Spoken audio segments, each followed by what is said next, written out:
नमस्कार.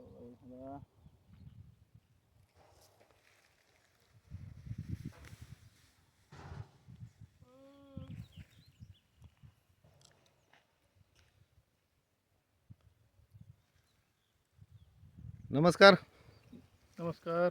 साहेब आपलं नाव सांगा. रमेश हातकरे. बरं या ठिकाणी आपण आतकर यांच्या हरभरा आणि ऊसाची शेती या क्षेत्रामध्ये आलेलो आहे आणि त्यांना आपण RPS 76 दिलं होतं आणि त्यांनी हरभऱ्यासाठी RPS 76 वापरलं आहे. ऊसाला अजून वापरलं नाही पण वापरणार आहेत. ऊसाला त्या बॅक्टोच्या RPSचे आळून देणार आहेत. तर त्यांना हरभऱ्यामध्ये काय रिझल्ट जाणवला आहे तो त्यांच्याकडून ऐकूया आपण. साहेब सांगा काय जाणवलं तुम्हाला हरभऱ्यामध्ये? हरभऱ्याचं एक तर मर नाही इतर हरभऱ्यासारखी आणि दुसऱ्या म्हणजे वाढ फुटवा हे सगळ्याच म्हणजे पाहू शकता.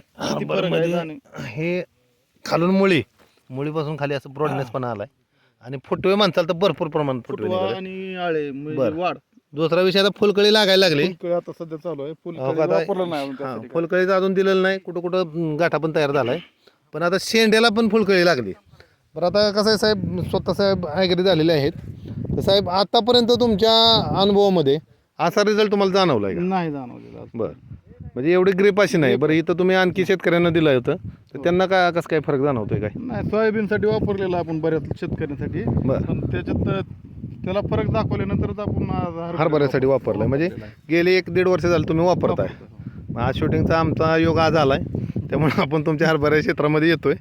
बरं शेतकरी जे मटेरियल नेत आहेत तुमच्याकडून किंवा त्यांना तुम्ही दिलंय त्यांचं काय म्हणणं येते? ना वापर रिझल्ट मागून घेतात शेतकरी. मागून नेते.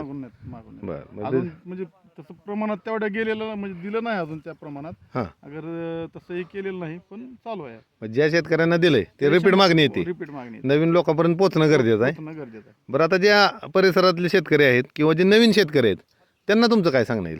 नवीन शेतकऱ्यांना सांगणं असं आहे की रसायन विरहित वापर आपला झाला तर चांगली गोष्ट आहे आणि चांगलं राहिलं बरं उत्पादन वाढतंय आणि कमी खर्चात वाढतंय. बरं आता फायदेशीर राहील. पलीकडे तुमचा 1-2 एकर ऊस तुटून गेलाय त्याला तुम्ही कुटी केली कंपोस्टरचा त्याच्यावरती हात घेणार आहे म्हणजे कुजवणार आहे तुम्ही पाचड. एक प्रकारे विषमुक्त शेतीकडे तुमची वाटचाल चालू झाली. दुसरा विषय गव्हाचा प्लॉट आपण आता बघितला होता येताना तर त्याच्यामध्ये तुम्ही ठरवलं की केमिकल वापरायचं घरी आणि थोडासा आता ह्या प्लॉटला पण हळूहळू तुम्ही विषमुक्त म्हणजे भर देण्यात चालू आहे. म्हणजे बघा ॲग्री झालेले साहेब आहेत आणि ते असताना त्यांनी विषमुक्त शेतीकडे आता पाऊल टाकलेलं आहे आणि हे धन्वंतरीच्या माध्यमातून त्यांचं चालू आहे. तर हरभऱ्यामध्ये म्हणसाल तर ट्रिमंडेस असा रिझल्ट आलेला आहे.